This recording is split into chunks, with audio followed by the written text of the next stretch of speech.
a todo tipo de exploração. Porque a humanidade avançou num nível que ela poderia organizar a sociedade mais racionalmente, sem nenhum tipo de opressão. Mas não. Existe uma classe concreta, chamada burguesia, que se organiza para poder manter o seu lucro e os seus privilégios em contra de manter uma exploração brutal da sociedade. Onde as opressões são só mais uma parte da dominação capitalista. Porque você tem que dominar cada vez mais os setores para cada vez mais submissa e cada vez mais poder garantir a mais-valia e o lucro, etc. Então, por exemplo, quando a gente discute a prostituição, tem um elemento também bastante importante de discutir, que é mais histórico e mais ideológico, que está ligado com a questão de como o próprio capitalismo ele precisa organizar um setor que seja além da própria marginal à classe trabalhadora, que existe um exército de reserva. Esse exército de reserva ele é fundamental para o capitalismo porque ele regula também o salário dos trabalhadores. Se as pessoas, como nós travestis, não temos acesso ao mercado de trabalho, obrigatoriamente a gente pode submeter sim a qualquer tipo de emprego, qualquer tipo de salário para conseguir um trabalho que seja formal, que seja prostituição. Então, esse nível de submissão que todos os setores têm, por serem relegados às condições e ao trabalho, faz com que também regulamente o salário do conjunto dos trabalhadores. Então, quando a gente coloca isso, é para a gente pensar o quê? Pelo menos a minha visão é que eu defendo desde o meu grupo. É que a gente tem que refletir que não existe uma separação entre a luta revolucionária e a luta dos setores oprimidos. Essa separação ela foi construída conscientemente por algumas direções, como foi o stalinismo, como foi o maoísmo, como foi as direções reformistas do nosso país, como é o PT e etc. E, por outro lado, também como ela é construída e mantida por vários setores também reformistas que hoje dirigem os grandes movimentos. Pode ser conscientemente ou não. Tem setores que também estão agora, pela primeira vez, experimentando, não tem consciência de nenhuma teoria revolucionária e acham que assim é a forma de conquistar a emancipação, mas com a experiência podem se desenvolver. Agora, eu acho que não é parte da nossa tradição, não é, tipo, a tradição trotskista, não é parte de nenhuma tradição nossa separar essas lutas e não defender os setores oprimidos. Inclusive, colocar que eles têm que ser sujeitos à sua emancipação. Então, os trabalhadores têm que garantir toda a forma possível para que esses setores lutem bravamente pelas suas bandeiras. Então, de forma nenhuma é acabar com a bandeira trans, porque eu levanto a bandeira trans dentro do meu partido, e outros companheiros que são cis defendem a bandeira trans junto comigo, porque não só me conhecem pessoalmente, tem relação, mas porque não é possível pensar um mundo da emancipação das mulheres se só uma parte das mulheres são emancipadas.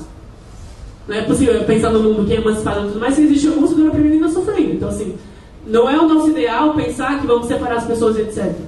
Agora, como a gente tem um discurso e tem uma militância real no dia a dia que faz isso mudar? A prática é a grande provadora das teorias e da tradição revolucionária. A prática cotidiana do nosso grupo é fazer esse material, por exemplo, LGBT, distribuir em todos os lugares que a gente está e colocar a discussão das trans, etc. Nós, no movimento operário, no movimento sindical, no movimento de mulheres, todos os movimentos, o movimento negro, a gente vai para o movimento negro e fala assim, então, a gente tem que discutir a questão trans, porque não é só o movimento negro em geral dos homens, vamos discutir a questão trans. Agora, essa é a parte que a gente quer construir. E queremos convidar outros grupos a construir junto, porque hoje a gente tem pouca força. A gente quer construir de fato um partido revolucionário nesse país. E para construir isso, não dá para ser um grupinho aqui, um grupinho ali. Temos que pensar de fato como construir um partido de milhares, como foram os partidos revolucionários. Então estamos aqui nessa perspectiva, de chamar outros grupos, de consolidar de fato uma perspectiva. Quando vamos colocar de pé uma ferramenta que possa de fato acabar com o capitalismo? Pra gente isso é fundamental. Em relação ao que o companheiro colocou da questão ambiental e etc., eu tenho um desacordo que o comunismo seria contra o meio ambiental. Porque eu acho que se a gente consegue organizar uma sociedade de maneira mais racional possível, que se preocupe com os animais, que se preocupe com as pessoas, etc., a gente vai poder pensar formas extremamente racionais que não estão baseadas no lucro. Então, quando se baseia no lucro a ideia de temos que vender água e para isso vamos fazer o que for necessário, temos que vender carne, então fazer o que for necessário, vamos torturar, vamos matar, vamos explorar, vamos fazer o que for com os animais. Então, assim, inclusive a causa vegetariana entra muito nessa questão, porque a forma de tortura e de assassinato que tem os animais hoje é brutalíssima. E está servindo do quê? Do lucro, foda-se o animal. A forma, inclusive, dos animais criados em casa também está gerada com uma questão mais ideológica. Não se preocupa com o animal como ele é. Morreu, compra outro. Uma relação totalmente mercantilizada com os animais. A relação com o ecossistema, com as árvores, etc., não está a serviço de manter a população e etc. As doenças que a gente tem hoje são todas doenças ligadas porque o pensamento da ciência hoje é capitalista. É um pensamento que vai lá por parte do corpo, né? Você é um bife, você vai lá e corta a parte, assim. Você vai no médico do clínico, ele vai ver, não, seu problema é costa, vai lá pro médico só das costas. O outro do pé, não vê que tem um problema que é o corpo inteiro e que tem um desenvolvimento bastante complexo e que uma coisa está ligada com a outra. E se você tem uma doença no pé, pode ser que não tenha câncer e outra coisa, etc. Então, assim, toda a nossa ideologia, toda a nossa ciência, mas tudo está ligado ao lucro. As nossas universidades que formam todas as profissões estão ligadas ao lucro. Então, enquanto tem o objetivo, que é lucrar mais e fazer esses caras mais ricos e a gente cada vez mais explorado, não existe saída. Por isso eu coloco, a revolução é uma condição mínima. Agora, o que vai acontecer depois da revolução depende do quê? De como a gente se prepara desde hoje. Não dá pra chegar na revolução e querer impor uma coisa. A revolução é construída. E se ela é construída com bases fortes, de aliança concreta dos trabalhadores com os setores oprimidos, aliança concreta dos trabalhadores com perspectiva de mudar a sociedade de conjunto, não mudar só a questão econômica. Se colocar de fato um governo da maioria, que são os trabalhadores, a maioria decidir as coisas, pra mim a gente consegue pensar qualquer outro tipo de alternativa. Então, pra mim a perspectiva que a gente coloca, na verdade, está nesse marco, e não no marco mais idealista, como foi produzido por outros teóricos, que eram socialistas utópicos, etc. Mas é em base a essas questões.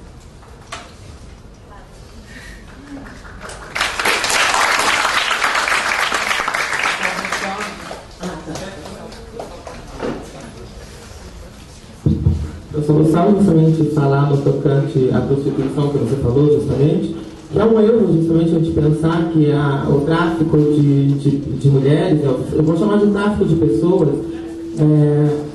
é ligado somente à prostituição, né? Na realidade existe tráfico de pessoas. Quando é para o mercado do sexo, entendeu? Isso é exploração sexual de pessoas, entendeu? Isso não é prostituição. A prostituição são pessoas maiores, entendeu? Não existe prostituição infantil, existe a exploração sexual de crianças e adolescentes, isso fica bem claro. Então a exploração do ser humano e o tráfico de pessoas, ela não vai somente para a área da prostituição, não só para o mercado sexual, entendeu? Ela vai também para a indústria calçadista, para a indústria têxtil, para as fábricas de cartão que temos aí, entendeu? E ninguém, quando está fazendo o seu churrasquinho, pergunta de onde veio o seu cartão. Entendeu? Ninguém, quando está vestindo sua roupinha, pergunta se ela foi feita com a exploração de outra pessoa ou não, nem seu calçado. Eu não compro produtos piratas, não porque eu não acho que a qualidade deles são boas, até eu conheço produtos piratas que têm qualidade excelente, mas eu não compro porque para esse produto chegar mais barato, tem muita exploração atrás dele, entendeu? Ninguém, quando vê sua etiqueta lá made in China, entendeu, fica perguntando como os trabalhadores na China são explorados, comendo apenas uma bandejinha de arroz, entendeu, para chegar. Então a exploração do ser humano, ela tem que acabar, seja para o mercado do sexo, seja para qualquer outro mercado. E quando se fala muito, se usa muito a prostituição, entendeu, está justamente se excluindo dessas pessoas, porque está se criando na cabeça dos outros, entendeu, que a prostituição é justamente a culpada, entendeu, que o tráfico de mulheres acontece por culpa da prostituição, quando na realidade é um erro. O tráfico de pessoas acontece por conta de outros seres humanos que se veem no direito de lucrar através de um outro ser humano ser explorado, seja em qualquer área. Entendeu? Então esse é um dos problemas realmente que existe de se colocar, sempre se bater na prostituição, sempre a prostituição é culpada, sempre não vamos regulamentar porque é o capitalismo precisa disso, o capitalismo etc. Então estamos excluindo justamente as prostitutas dessa luta revolucionária. Entendeu? Já vejo dessa maneira, porque já estamos excluindo aí alguém dessa luta justamente revolucionária, então não estamos incluindo todos. Então no momento que eu pergunto, somos realmente todos iguais? Entendeu? Porque quando as prostitutas dizem que querem dessa maneira, foi elas que decidiram em rede, há anos vem brigando por isso, entendeu? E a regulamentação da prostituição, ela acontece até de maneira diferente como a regulamentação para os trabalhadores, porque tem especificidades de um trabalho, entendeu? Que não existe numa CLT, entendeu? Que não é condizente com uma CLT. Agora, quando as pessoas falam na exploração das prostitutas, entendeu? Em porcentagem, tudo esquece, que quando elas vão ao salão de manicure, ao salão de cabeleireiro, as manicures, elas são exploradas até 70%, 80%, elas têm que deixarem para o salão. Entendeu? As cabeleireiras também, entendeu? E tem que fazerem unhas, e tem uma quantidade de pessoas a atenderem, sabe? Então as pessoas são exploradas, e a exploração das pessoas tem que acabar, entendeu? Não o que elas querem fazer como profissão. Quando aconteceu a revolta da Comuna de Paris, entendeu? Que era muito revolucionária, os professores passaram a ganhar mais, entendeu? Todas as profissões passaram a ganhar mais, e a prostituição, falaram que ela deixaria de existir, que ela não existiria mais nessa revolução que teve, porque era a exploração comercial de um ser humano sobre outro, entendeu? E, quer dizer, ou seja, os professores poderiam ganhar mais, ter a liberdade de trabalhar e ganhar mais nessa revolução, outros trabalhadores também, mas as prostitutas não poderiam existir, entendeu? Então, por quem brigamos realmente? Brigamos realmente por todos? Então é por isso que eu falo que as pessoas trans já são uma revolução ambulante todos os dias, né? Só por serem trans já são uma revolução ambulante, né? Então fazer parte dessa ou daquela revolução Não sei, eu quero apenas meus direitos respeitados, né? Vamos levando a revolução e vamos ver até onde essa revolução vai acabar com quem primeiro, né? Porque todas essas revoluções, também, em um momento, elas vão acabando com alguém em determinado tempo, entendeu? Não, foi bem colocado, inclusive pela Indianara. Eu acho que o grande ponto aí, que o discurso de vocês, olha, assim, é uma crítica construtiva, de verdade. Porque eu sei onde vocês querem chegar, eu não estou contra o objetivo de vocês. Mas, quando vocês falam assim, essa ideia de vocês chamar as pessoas desse jeito para se unirem, é um jeito que está um pouco cansado, está um pouco desgastado. Desgastado por uma retórica de, sei lá, 2 séculos praticamente. Que o que acontece? Quando vocês falam todos somos oprimidos pelo capitalismo, então vamos nos unir a classe trabalhadora, mas nós já somos classe trabalhadora. É o que a Indianara também está falando. Eu sou classe trabalhadora. Eu não estou aqui como detentor, aliás, totalmente longe disso, o oposto. Eu não sou, né?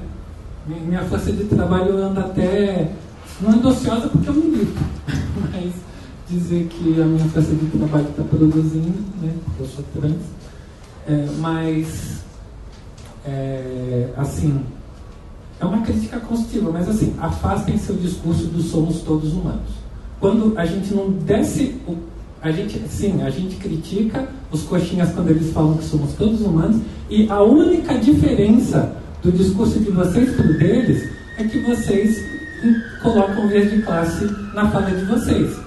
Tudo bem, não é pouca coisa, mas esse é o perigo. Eu estou te falando, você, quando fizerem a revolução, derrubar o governo capitalista, quem garante que as trans não vão se dar mal na primeira Assembleia dos Revolucionários? Que a maioria cis não vai detonar as pessoas trans. Porque foi exatamente o que você falou. Não, eu não estou pedindo garantias, porque é experimento, tudo bem. Vai lá fazer tua revolução. Mas desculpa, é o que eu falei, é uma crítica construtiva. Mas a empolgação de vocês me pareceu a crítica, tá bom? Tentem melhorar o discurso de vocês.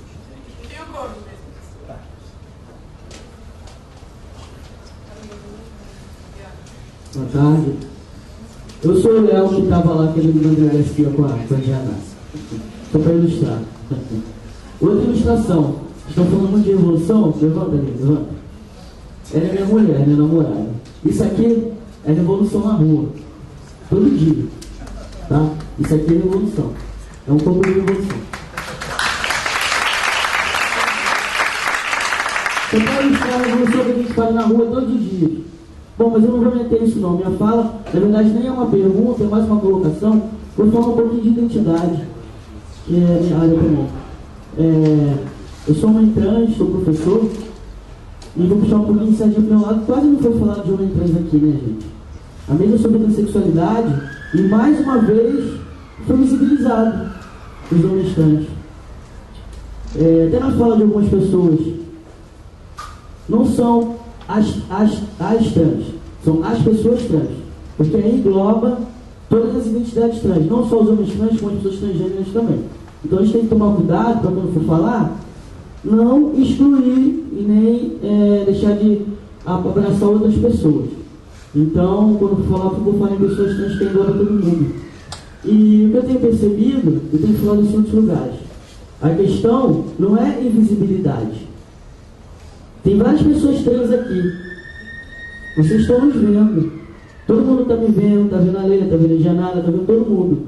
A questão é a invisibilização das pessoas em cima da gente.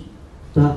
Quando uma pessoa trans é negada acesso a fazer um processo transexualizador ou a fazer um determinado tipo de cirurgia, isso é invisibilização.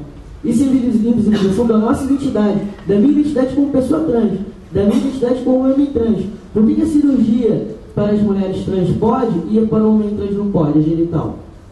Não é só a questão de, porque não dá certo. Dá certo sim, lá fora por que é experimental ainda? Porque não tem médico para fazer? Tem sim, tem médico saindo daqui para ir para lá para fora, para fazer. Então, isso é invisibilização. isso é uma coisa para legitimar. Não, você não pode ser homem, porque você não pode, porque a sua cirurgia não vai dar certo, porque você não vai sentir prazer. Não, sentir prazer sim por N maneiras, não só de um determinado tipo de maneira.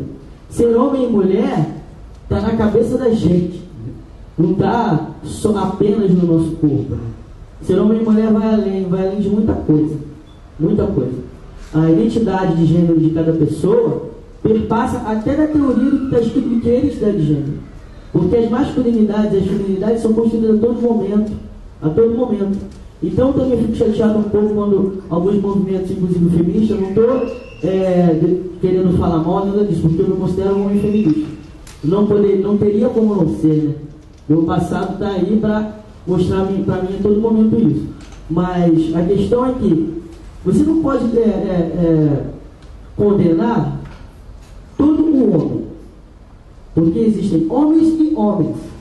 Quando você não consegue empoderar a fala de um homem trans no determinado espaço, inclusive nos espaços feministas, isso também é machismo, tá? Porque a gente, antes da adequação, a gente passou por muita coisa. Então quando você não consegue dar fala pra gente, é complicado. Os que querem falar.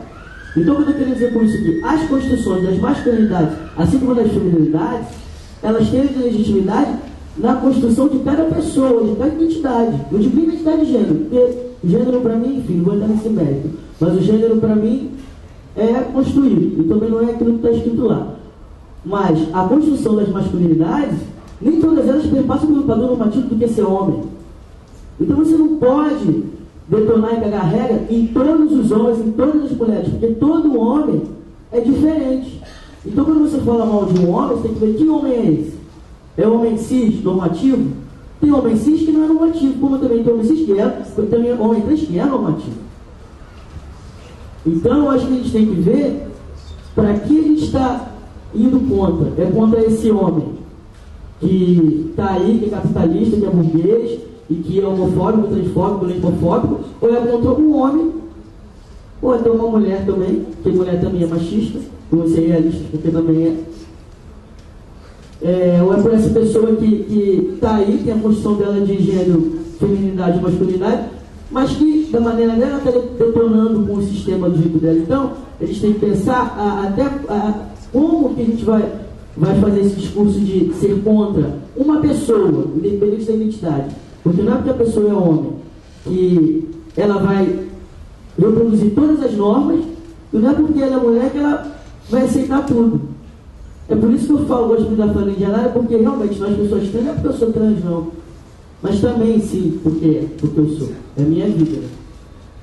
A gente detona com tudo. Não tem como a gente não chegar aqui e dizer que não detona, dizer que a gente faz evolução do tipo, porque a gente faz. Independente do nível de passabilidade, porque para mim passabilidade também é muito do... O que é passabilidade? Passabilidade é o quê? É a partir do olhar do outro. De repente, para algumas pessoas aqui, eu não sou passável. E para outras eu sou. O que é passabilidade? Passabilidade para quê? Para quem? Para mim, isso não importa. O que importa é eu estar bem comigo, o que o outro vai ser que eu sou, que eu não sou, para todo outro.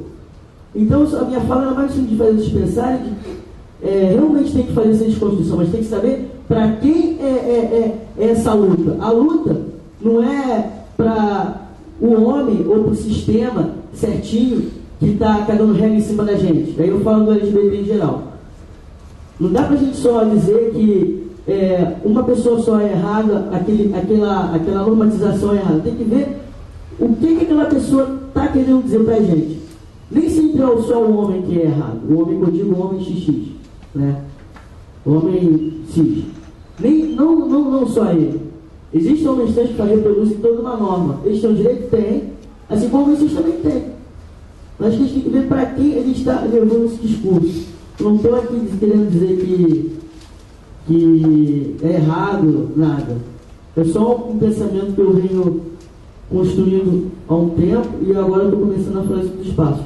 Porque é muito complicado para mim ouvir que a masculinidade e a construção da masculinidade e do homem como um todo tem que carregar toda essa carga negativa.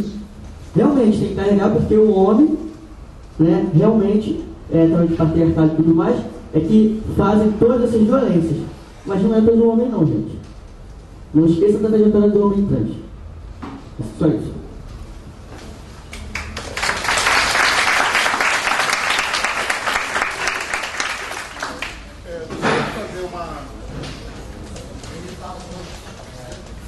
Eu só vou responder, tipo, rapidinho, e aí...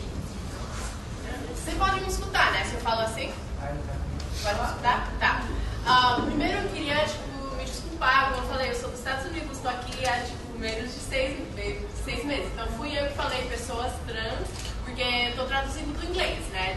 No inglês se fala trans people, né? Tipo, todo mundo fala isso, então, tipo, é assim que se fala.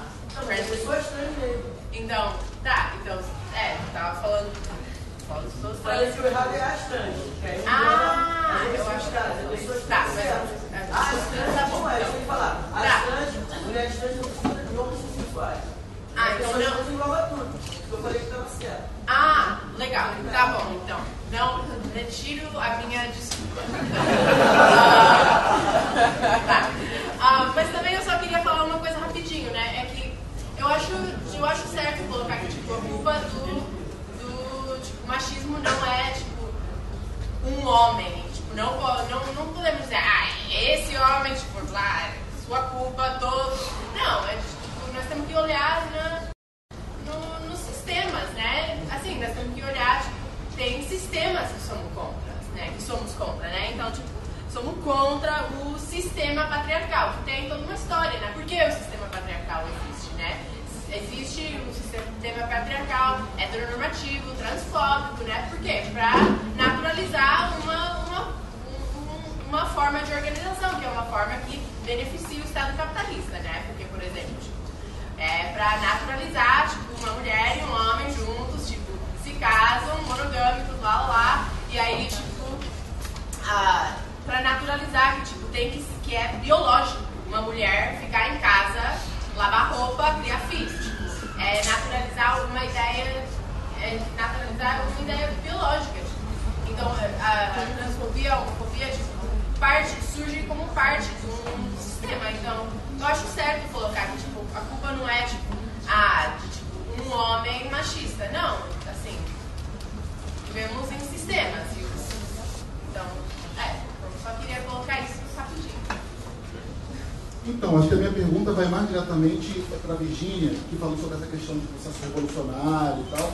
O que eu vejo que acontece muito aqui no Brasil, né, que é o seguinte: a gente tem uma tradição um pouco leninista, né, da revolução que vem mesmo de cima, né, para baixo. Né. Então eu fico pensando qual seria a possibilidade de empoderamento desse cidadão, dessa classe trabalhadora periférica, que não tem acesso a essa vasta literatura, que não tem acesso a uma educação mais formal. E eu percebo, pela aparência da maior parte da galera que está aqui, que uma parte dessa galera é uma galera, às vezes, de classe média e tal, que estudou, que tem acesso a bens de consumo e a uma certa educação que parte das pessoas do local de onde eu venho, de onde eu sou oriundo, infelizmente não tem. E eu percebo também um certo preconceito, se é que eu posso usar essa palavra, da esquerda com relação com essa classe menos favorecida. Porque, por exemplo, eu faço parte do PSOL, tá? Sou da CST. Então, assim, eu não vejo núcleos do PSOL onde eu moro, que é Padre Miguel, aquela área, Padre Miguel, Realengo, Bangu, eu não vejo cartaz do PSOL ali. Claro que eu sei que existe um poder muito forte, uma direita raivosa ali, Coronel Jair e companhia, que vocês devem conhecer. E tal. Queria saber quais são os mecanismos que poderiam ser usados para, de certa forma, diminuir a influência dessa esquerda raivosa nesses ambientes mais periféricos, né? Como é que se faria a revolução? Como é que se empoderaria essa classe trabalhadora da periferia? E não só essa classe trabalhadora, digamos assim, mais burguesa que essa classe trabalhadora, mais centro, zona sul, Tijuca. Como é que isso seria feito? Quais são as ideias que você tem, Virgínia? Por favor. Só uma pergunta que eu não entendi. Quando você coloca uma esquerda com tradição leninista de baixo, pessoal, isso eu não entendi direito. Não, essa questão assim, de uma revolução feita a partir dos intelectuais, digamos assim. Entendi. É porque, assim, a minha concepção, na verdade, tipo, inclusive, do próprio processo da União Soviética, é que, na verdade, tipo, não é parte dos próprios intelectuais. Na verdade, isso, tipo, a própria organização da revolução, ela se baseia nos conselhos operários, nos soviets, que são instrumentos de auto-organização e, inclusive, instrumentos de ação direta e tudo mais, de organização da sociedade, onde os trabalhadores democraticamente se organizam e votam quem são os responsáveis pelos soviets para poder, de fato, gerir a sociedade. Por exemplo, o nosso grupo de mulheres, ele começou a surgir lá na USP, durante uma greve de terceirizadas, que é, de fato, vários setores que estão nesse sentido que você colocou, assim, à margem de uma classe trabalhadora mais bem remunerada, com melhores salários, com melhores direitos, etc. A gente conhece e temos vários companheiros que militam com a gente, que são parte da empresa terceirizada da União e de outras empresas que eram da USP e que lutaram para conseguir fazer com que fossem pagos os salários, porque, como a gente sabe, a terceirização é um fenômeno que fecham várias empresas, tudo não abre outra, etc., e eles não vai pagando salários, etc. Para mim, o que tem que entender é o seguinte, tipo assim, os intelectuais cumprem um papel importante para a revolução, porque eles conseguem, na verdade, colocar todo o conhecimento que adquiriu a serviço de pensar as coisas mais importantes. Por exemplo, na Revolução Russa se discutia: não podemos matar todos os intelectuais, todos os burgueses, etc. Por quê? Precisamos de alguns deles que consigam dar pra gente as condições lá. Na Revolução precisa de engenheiro. Todo engenheiro é de esquerda? Não. Mas eu tenho que ver quais deles vão ter que ajudar a gente a conseguir pensar as melhores formas de reconstruir algumas coisas, construir outras, etc. Esse tipo de coisa. Agora, a questão que eu acho assim, tipo, a busca pela democracia operária é fazer com que todos os setores de trabalhadores, dos mais explorados inclusive, sejam linhas de frente para poder pensar a sua emancipação. Nesse sentido, por exemplo, é importante que os estudantes, por exemplo, consigam pensar que nível de aporte desde a universidade consegue fazer com que esses trabalhadores desde hoje possam ter acesso à educação. Por exemplo, na Letras, no curso de Letras da USP, existe um grupo lá, da Juventude às Ruas, que organiza aulas com trabalhadores, de alfabetização e etc., tipo, como parte de estar fazendo a universidade, está a serviço da classe trabalhadora. Então, assim, acho que são dois momentos. Um, desde hoje, como a gente coloca, desde onde a gente está, das universidades, dos locais de trabalho, etc., que eles se transformem para dar serviço dos trabalhadores. Então, que a universidade não só tenha currículos melhores, etc., mas também acabar com o vestibular, acabar com o filtro social que impede de entrar, e ter, de fato, tipo, propostas de estudantes e das entidades estudantis se ligarem aos trabalhadores, levando esse conhecimento, etc., também aprendendo com os trabalhadores, porque ensinam muito mais coisa do que geralmente a universidade pode ensinar. E outro aspecto que eu acho que o elemento da democracia proletária não é uma questão só intelectual, mas é uma questão também, tipo, da qualidade do conhecimento que se tem na prática. Por exemplo, a gente defende, como um grupo de mulheres, que toda trabalhadora terceirizada seja efetivada sem concurso público. Porque ela tem clareza do que ela tem que fazer. Ela trabalha todos os dias, por muitos anos, fazendo aquele mesmo serviço. Ela pode ser incorporada para o quadro normal de trabalho sem precisar passar por um concurso que prove que ela sabe fazer. Ela já faz isso. Por que ela precisa fazer uma prova para fazer isso? Então, assim, as pessoas que trabalham em vários locais de trabalho, tipo, têm um conhecimento próprio do trabalho que, tipo, não é o conhecimento da academia, etc., mas conseguem pensar, tipo, quais são as melhores e piores coisas que podem acontecer.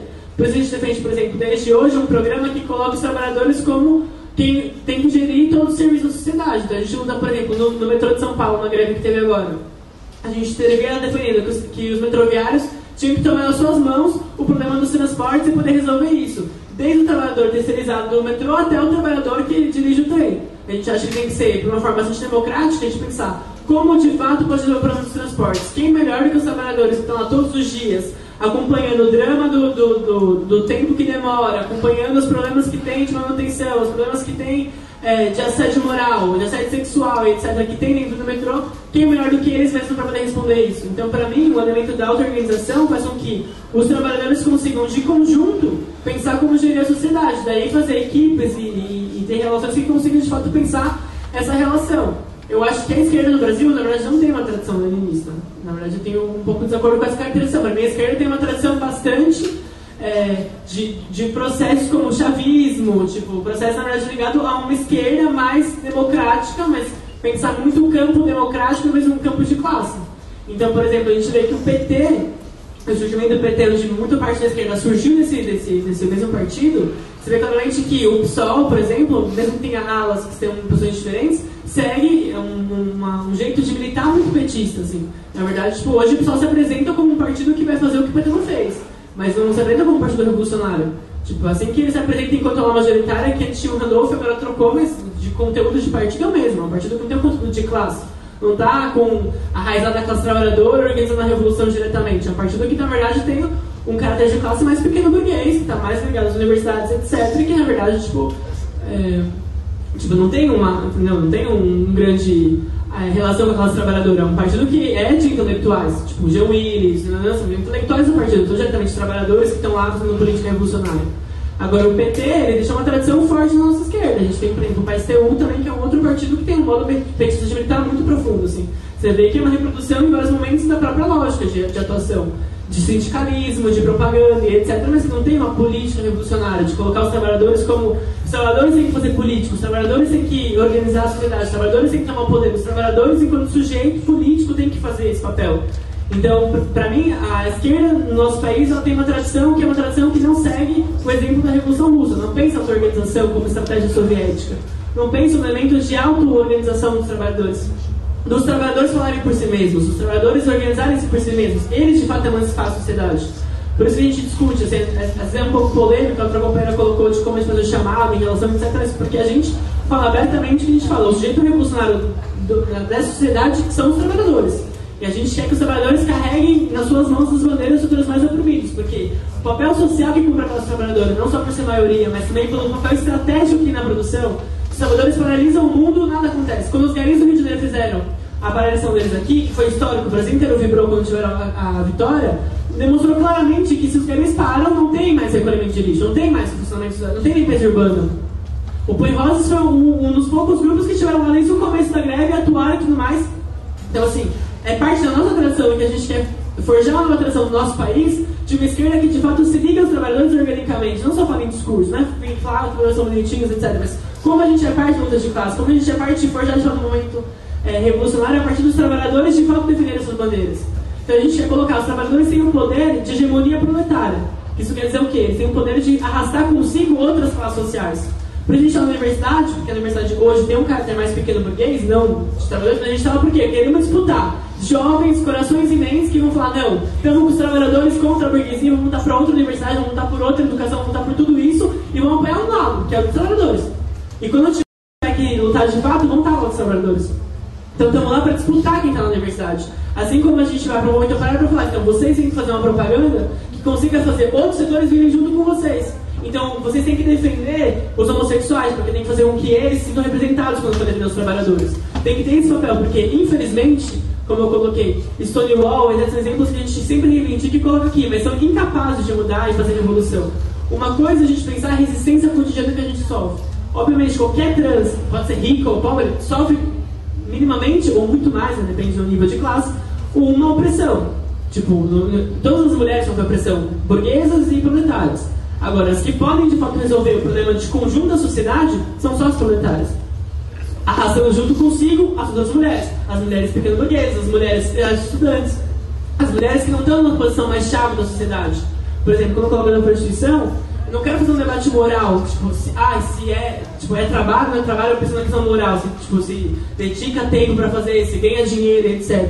Mas para mim existe um debate mais profundo que a gente tem que fazer em relação à prostituição, que é seu surgimento histórico, ele está ligado, sempre muito ligado com a miséria sexual. Se as pessoas querem livremente ter relações sexuais, etc., tipo, pra mim é decisão pessoal de cada pessoa. Você pode usar com 15 mil ou ninguém, tipo, uma posição sua.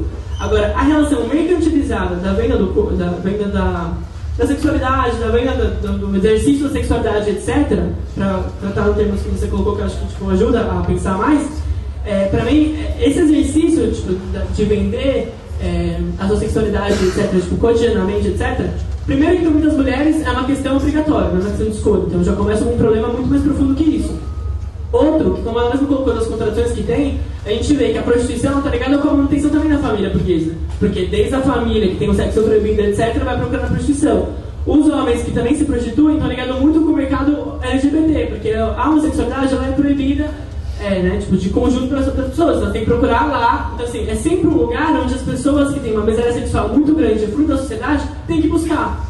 Uma vez que a gente acaba com a miséria sexual das pessoas, não é necessário ter prostituição. Não quer dizer que as prostitutas não devem existir diretamente ou que elas não podem. Não é uma questão de poder ou não, né? A gente é contra, como marxista, a legislar sobre qualquer coisa. A gente é contra proibir o aborto, a gente é contra proibir a prostituição, a gente é contra proibir qualquer coisa. Porque a gente acha que o Estado não pode se meter nessas questões em relação ao corpo de cada indivíduo. Você quer vender seu corpo? Poderia ser um direito seu, só que na sociedade hoje não é um direito, não é uma possibilidade. Não a gente é livre, por exemplo, para não trabalhar. Mas você morre de fome. Então, assim, você não é livre até o final. A gente tem limites da liberdade que a capitalismo pode dar pra gente, ideológicos e práticos. Então, assim, o nosso combate à prostituição, em geral, como algumas pessoas colocam, não é um combate nunca às prostitutas. Por exemplo, a gente não vai estar contra, se as prostitutas se organizam como estão se organizando para reivindicar mais direitos, não está contra. O que a gente vai denunciar é um projeto do Jean Willis que quer diretamente legalizar a cafetinagem. E aí a gente vai ter uma diferença entre nós, porque é concreto. Porque é legalizar a cafetinagem porque diretamente coloca que as cafetinas podem cobrar até 50% do trabalho das prostitutas, e isso não é exploração sexual. Então, 50% você tirar de uma pessoa e não ser exploração sexual, pra mim é um nível absurdo, assim, que não é pra comparar. Então, assim, isso tá no projeto de lei, se você é legal pra ler, tá lá escrito. Então, assim, isso diretamente coloca, tipo, um nível abertamente de relação que é projeto do PSOL, companheiros, que é o quê? Conciliação de classe. Vamos favorecer as prostitutas, mas também vão favorecer as cafetinas. Como se fosse possível favorecer os dois. Só que não é, porque quando você favorece os dois, um está ganhando, e quem está ganhando são sempre os de cima. Então, obviamente que é legítimo lutar por mais direitos para as prostitutas hoje, principalmente que estão numa condição muito mais precária de qualquer coisa. Agora, o nosso combate não é um combate assim, a gente quer combater a prostituição porque é uma questão moral e que as pessoas não podem fazer isso porque é feio, é ruim. Não, é uma questão, primeiro, temos que defender que as pessoas têm o direito ao trabalho, isso não é garantido hoje. E, em segundo lugar, garantir que as pessoas não tenham necessidade de fazer isso, porque se a gente luta por uma outra sociedade onde o dinheiro não seja o elemento fundamental da vida, ou seja, a gente produz para que todo mundo possa comer, não que as pessoas possam comprar. A gente produz para que todas as pessoas possam morar, não que as pessoas tenham que comprar um apartamento. A gente produz para que as pessoas possam aproveitar do que é produzido, não ter que comprar e etc. Então a venda da sexualidade ela não é necessária, porque você não pensa individualmente como você vai sobreviver. É o coletivo que tem que pensar como refletir que temos tanto número de pessoas, então como já é produzir para todo esse número de pessoas. A gente sabe que hoje comida estraga porque não é distribuída, ela é guardada e se não vendeu, estragou. Se a gente tivesse uma produção, fosse serviço para a população poder usufruir, tipo, muitas atividades que a gente tem hoje, por exemplo, vendedores ambulantes, etc., não necessitariam existir, porque poderia ser incorporado ao mercado de trabalho, que poderia servir para o conjunto da população de conjunto, entendeu? Então a reflexão é como de fato pensar um mercado de trabalho que inclua todas as pessoas para racionalmente poder fazer com que tudo isso contribua para a população de conjunto. E não pensar assim, individualmente, será que vai existir prostituição? O combate não é a prostituição em geral, é um combate mais profundo, que a gente coloca, se surgiu e até hoje se mantém claramente como uma fuga de muitos setores para a miséria sexual, é um problema de dois lugares. Por um lado, as pessoas que são obrigadas a fazer isso, por outro, e também não tem alternativa, etc. Por outro, também, para muitas pessoas é mais lucrativo estar na prostituição do que estar no trabalho terceirizado, também é real. Então também garante uma condição melhor de vida para algumas, não para todos, obviamente. E por outro lado também tem a questão que existe todo um grupo de pessoas que não pode exercer livremente sua sexualidade e vão buscar só na prostituição uma saída para isso. Então por que existe, tipo, se só manter a prostituição, você não resolve o problema mais estrutural da sociedade, que são esses dois lados. Então nosso combate, para deixar bem claro, não é contra as prostitutas, não é que a gente acha que ela tem que acabar e etc. Tipo, é igual a terceirização, a gente não acha que a terceirização tem que acabar com as terceirizadas, a gente tem que acabar esse tipo de vida na classe trabalhadora e fazer com que todas elas sejam incorporadas como trabalhadoras. Nesse sentido, a gente acha que a função social da prostituição ela está muito mais ligada com a manutenção do sistema patriarcal, do sexo proibido e etc., do que diretamente ter uma função social para o conjunto da população. Entendeu? Então, por isso a gente faz todo esse debate em relação à prostituição, mas que não é um debate moral em si, é um debate mais do que queremos alcançar e, nesse sentido, desde hoje, como a gente pode estar lado a lado, sim, para defender qualquer medida que for melhorar a condição de vida dessas mulheres, mas que não é isso em fim de si mesmo. É lutar por melhores condições rumo a poder, de fato, garantir que ninguém mais precisa fazer isso. Então, essa é a nossa posição. Não, entendi tudo que você falou. Concordo até com algumas coisas. Só que a minha grande dúvida, assim, como eu, um sujeito de esquerda, revolucionário, o que eu posso fazer de prático, de certa forma, para ajudar essa população que mora no meu entorno, que é uma população periférica, que não teve acesso à educação, que não está na academia, que é uma população excluída de praticamente tudo. Isso eu quero saber. O que eu posso fazer de prático por essas pessoas, entendeu? Em termos de prepará-las para uma possível revolução, como você falou, você usou essa palavra algumas vezes ao longo do discurso. Né? O que eu poderia fazer? Eu, enquanto pessoa, um pouco, não melhor do que eles, claro que não, mas um pouco mais empoderada do que eles. O que eu poderia fazer? Esse eu gostaria de saber, até porque a esquerda acaba não se fazendo tão presente nesses espaços sociais.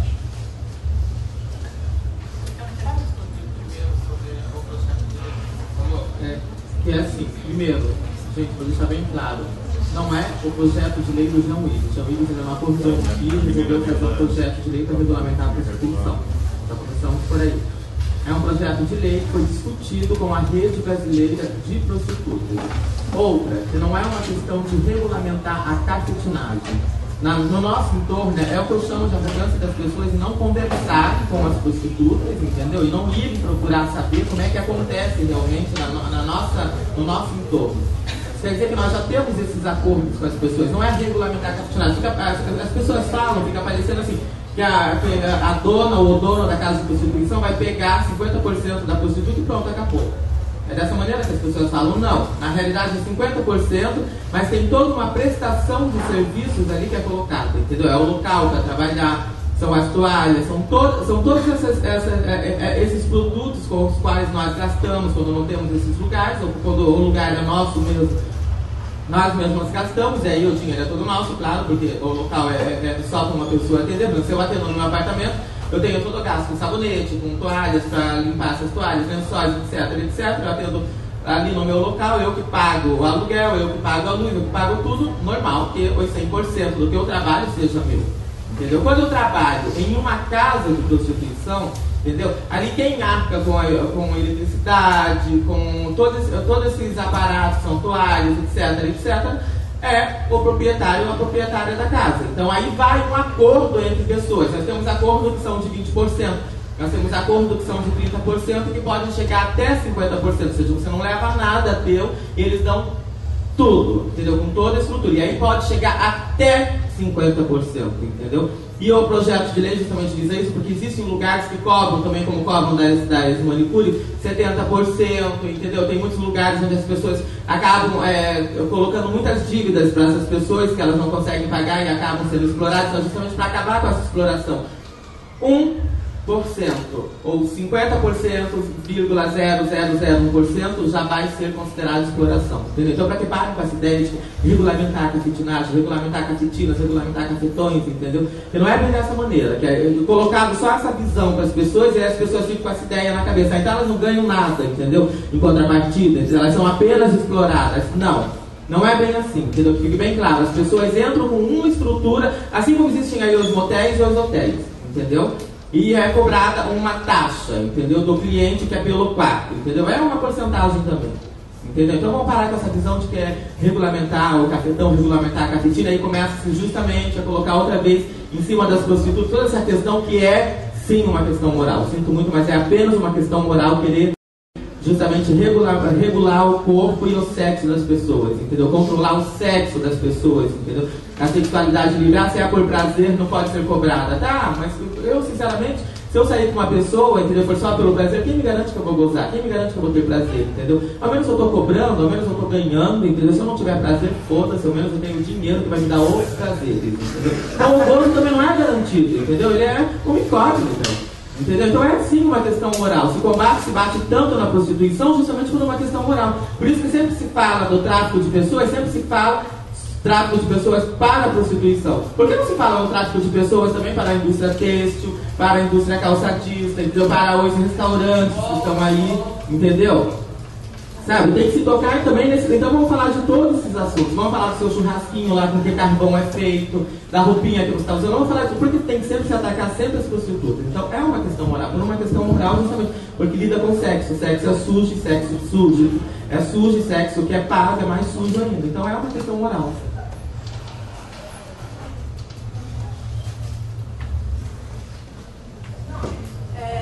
Era mais para contribuir na resposta. Desculpa, qual é o seu nome? Álvaro.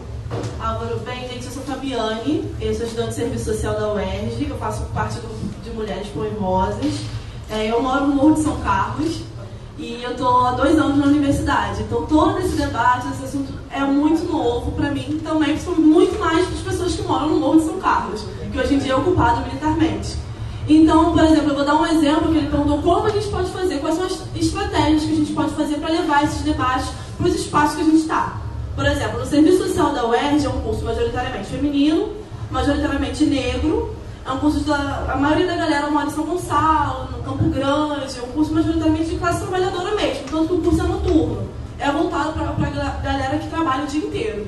Então, qual é a nossa ideia? Agora, né, nós estamos no centro acadêmico, né, que é uma ferramenta de luta dos estudantes, e a gente propôs em assembleia, que era uma coisa que não tinha no nosso curso há pelo menos 3 anos, em assembleia, de a gente criar uma comissão formada por estudantes, uma comissão de opressões. Essa comissão debateria a questão LGBT, aliás, vai debater LGBT, questão negra, questão das mulheres, porque a gente faz um curso de serviço social numa universidade pública que é homofóbica, é machista, que não, em momento algum, o nosso código de ética é lindo, fala que a gente defende os direitos humanos, a gente defende a identidade de gênero, a identidade étnica, mas não se toca nesse assunto na nossa graduação. Eu estou no 5º período, eu vou para campo de estágio e até hoje, se alguém me questionar alguma coisa, eu não sei responder direito. O que é identidade de gênero, identidade étnica, eu não sei, porque eu não estou sendo formada para isso. Então a gente, como centro acadêmico, a gente tomou a tarefa, né? No nosso centro acadêmico a gente tem 3 militantes do grupo de mulheres rosas, mas acho que é uma tarefa que qualquer entidade pode ter, uma associação de moradores. A gente pegou a tarefa de criar uma comissão de opressões, que a gente foi o nome escolhido na Assembleia, para tocar essas tarefas, de debater, propor mesas, de, por exemplo, pensar em travar lutas mesmo dentro da universidade. Por exemplo, na nossa universidade, a única disciplina que a gente tem que debate essa questão é gênero e etnia, que é dada por uma professora que tem uma linha totalmente... sei nem como explicar, assim, melhor nem entrar nesses pormenores, que ela dá uma linha totalmente, que ela não toca nas questões, é uma questão, ela dá uma linha mais positivista, pós-moderna, ela não entra em nenhum momento na questão da identidade de gênero. E a gente questiona isso, porque nós temos um professor na universidade que ele é trans, e que ele tem todo um debate incrível sobre isso, tem várias produções, só que é negado esse espaço a ele. E quando a gente, como centro acadêmico, foi conversar com ele, ele falou, infelizmente tem disciplinas que têm donos. Então, assim, a gente também entra nisso, porque amanhã eu vou estar atuando com a população em sua maioria classe trabalhadora, e eu não vou saber tratar essas questões. Se eu for falar, por exemplo, com qualquer pessoa onde eu moro sobre a questão trans, as pessoas vão ser totalmente homofóbicas, preconceituosas, porque realmente é um debate que não tem. Então, assim, eu tentando te responder mais ou menos a estratégia, lá no centro acadêmico, na UERJ, a gente tomou essa estratégia de criar uma comissão formada por estudantes, que a gente vai auxiliar, de tocar esses debates, essas mesas, de tocar essas lutas. E a gente também teve a ideia de criar um jornal. No jornal a gente vai ter textos sobre a questão negra, textos sobre a questão LGBT, que é uma forma também da gente ter. E, por exemplo, no espaço onde eu moro, a gente está pensando em ter essas atividades. Claro, que cada espaço é um lugar diferente. Eu moro em Padre Miguel, em várias divisões, onde eu moro, por exemplo, como eu disse, é ocupada militarmente, mas o tráfico ainda está lá, então a gente vive em grande tensão. Então qualquer coisa que a gente possa tentar fazer lá é bem complicada, mas eu acho que há sim formas, a gente tem que procurar essas pequenas estratégias, comissões dos próprios estudantes, comissões dos próprios moradores. Por exemplo, lá no Morro de São Carlos, as mulheres estão começando a criar um coletivo de mulheres. Elas estão cansadas de verem seus filhos assassinados pela polícia. Elas estão cansadas de terem suas casas invadidas. Então, por elas, sem nenhum partido, sem nenhuma organização, elas estão organizando um coletivo de mulheres dos moradores de São Carlos. E eu não posso estar lá junto? Claro, eu estou lá, posso levar jornais, posso contribuir. Então, acho que essas tarefas assim, que a gente pode pegar, essas pequenas estratégias que a gente acha que é pequena, mas eu entendo a revolução como um processo. É um processo gigantesco que eu faço hoje comigo, faço hoje com meu namorado, faço amanhã com meu filho, faço com as pessoas ao meu redor. Sempre que rola uma piadinha, nas manifestações mesmo, quando rolava essa, vai tomar no cu, a gente, não, vai tomar na polícia, tomar no cu, uma delícia. E é assim, aos poucos. Realmente, a revolução é um processo. E a gente tem que tomar ela agora para conseguir construir alguma coisa de fato. É isso.